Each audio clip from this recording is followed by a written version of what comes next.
When she was a child, Mai was a curious and mischievous little girl who constantly questioned everything around her.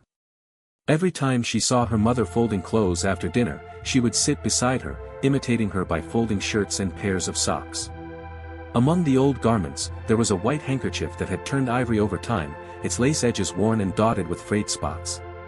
Sometimes, Mai would pick it up and wrinkle her nose. "This is way too old, Mom. Can we throw it away?" But her mother would not agree. She would simply smile gently, fold the handkerchief neatly, and place it in a small wooden box stored carefully on top of the wardrobe. "I'm saving this handkerchief. It's very important." Mai didn't understand. For a 6-year-old, the significance of an old, tattered piece of cloth was unimaginable. She didn't ask further. But the image of her mother solemnly storing away that worn handkerchief, her expression serious in a way that was so different from usual, etched itself deeply into Mai's memory, even as the years passed. At the time, she simply thought of it as a strange habit. But later, Mai would come to understand that in a mother's love, nothing is ever unnecessary. What her mother kept wasn't just a piece of cloth, it was a quiet hope for her child's future. At 25, Mai had graduated from university and had a stable job at a media company. Though life wasn't lavish, it was enough to give her mother peace of mind. Every time they spoke on the phone, her mother would joke, "My daughter's all grown up now. The only thing left is to find a husband." Mai would laugh, promising to visit at the end of the month. But everything changed after one unexpected fainting spell at work. The initial medical tests stunned her. Doctors informed Mai that she had a rare autoimmune disorder. Her body was attacking its own healthy cells. It was a complex, rapidly progressing, and dangerous condition. The only solution was a bone marrow transplant, as soon as possible.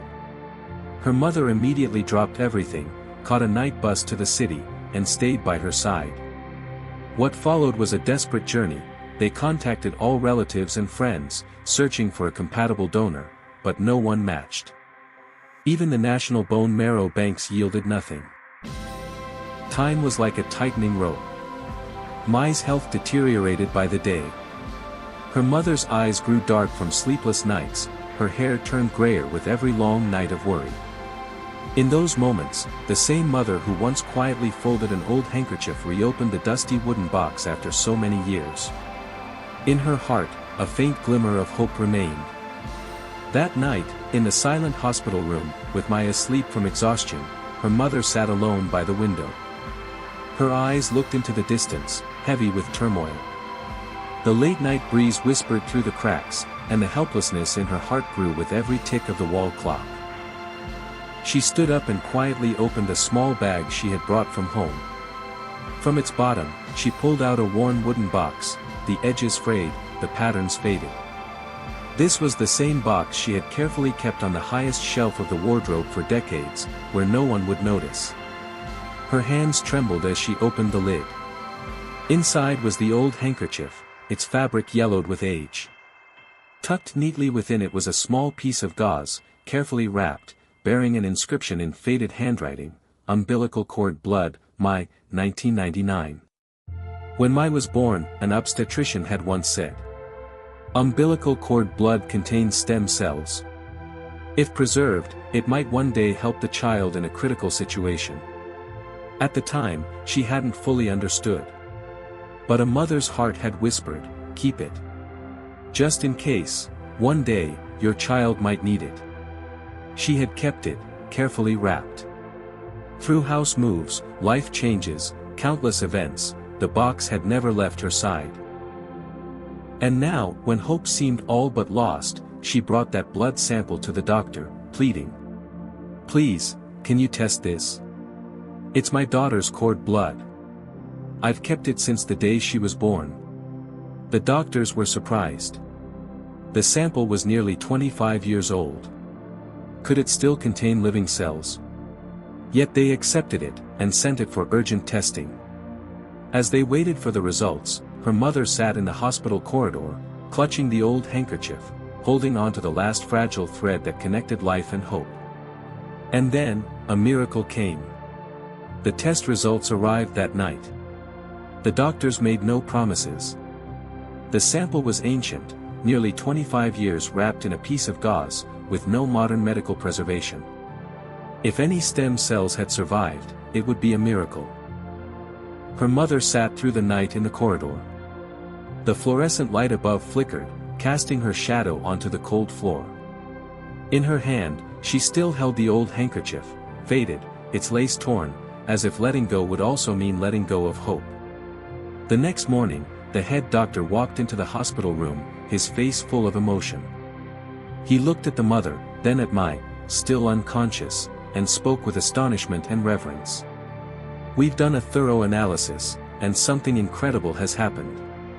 The cord blood sample you brought still contains living stem cells.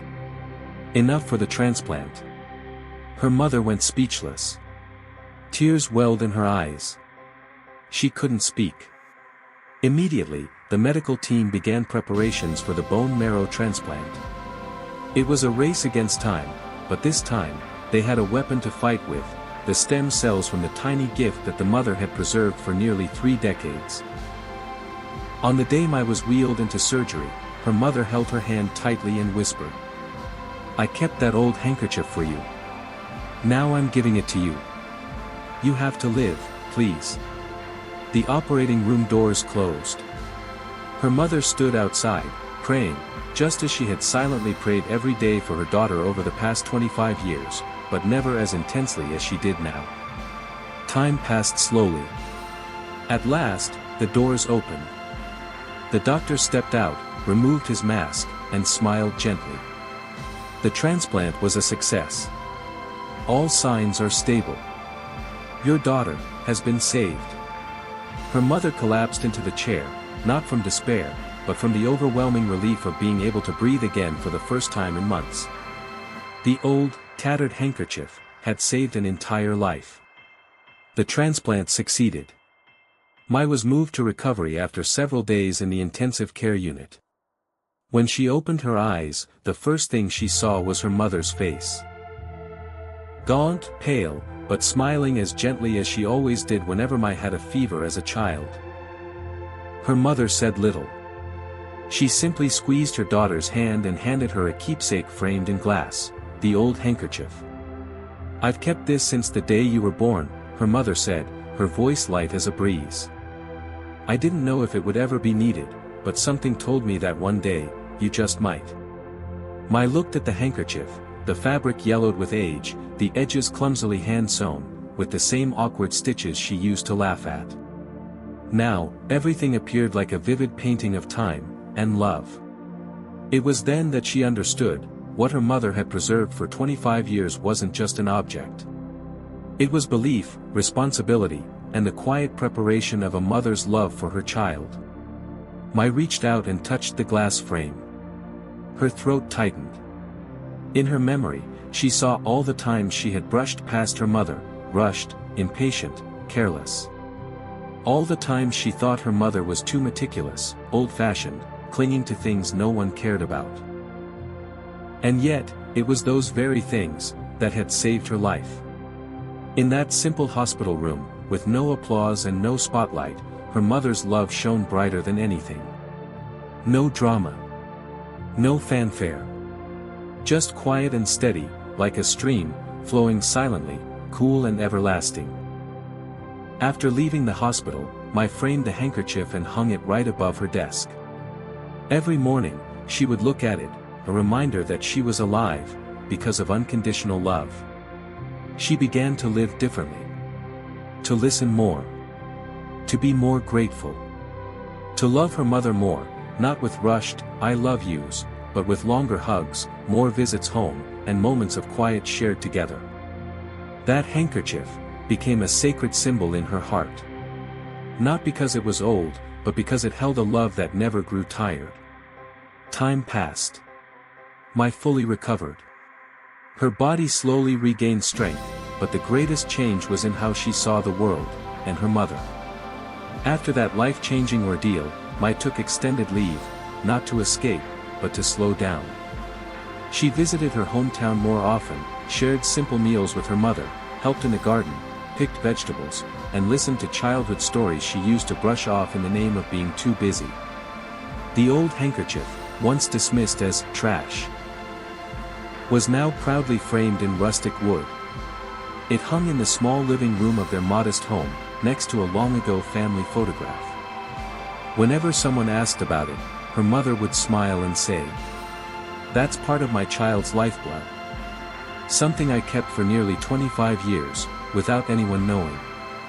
Sometimes, Mai would sit and gaze at the handkerchief for a long time. She no longer saw a piece of old fabric. She saw time. She saw the nights her mother stayed up sewing its edges by hand. She saw drops of sweat falling as her mother cradled her trembling newborn body. She saw all the silent worries her mother bore, things no one else even noticed. Mai came to understand, her mother never needed to be known as a hero. She never sought recognition. Everything she did, kept, sacrificed, came from the heart of a mother, one who always put her child first. In today's world, we often forget the simple things. An old handkerchief, a wooden box, a memory that seems meaningless. But in the love between mother and child, nothing is ever superfluous. Every mother has her own handkerchief. It might be the shoes you left behind in first grade. The first scribbled letter you ever wrote. A toy with a missing leg, still tucked away neatly in a box. Because to a mother, anything that belongs to her child, is precious. And sometimes, it's these seemingly insignificant things, that become miracles when life throws us onto a path with no way out. A mother's love never grows old.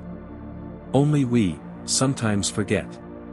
If you still have your mother today, try asking, "Mom, is there something you've kept that I never knew about?" Who knows, maybe somewhere in a dusty corner of a wardrobe. Your mother, too, is keeping a handkerchief. Just for you. For the hardest days of your life.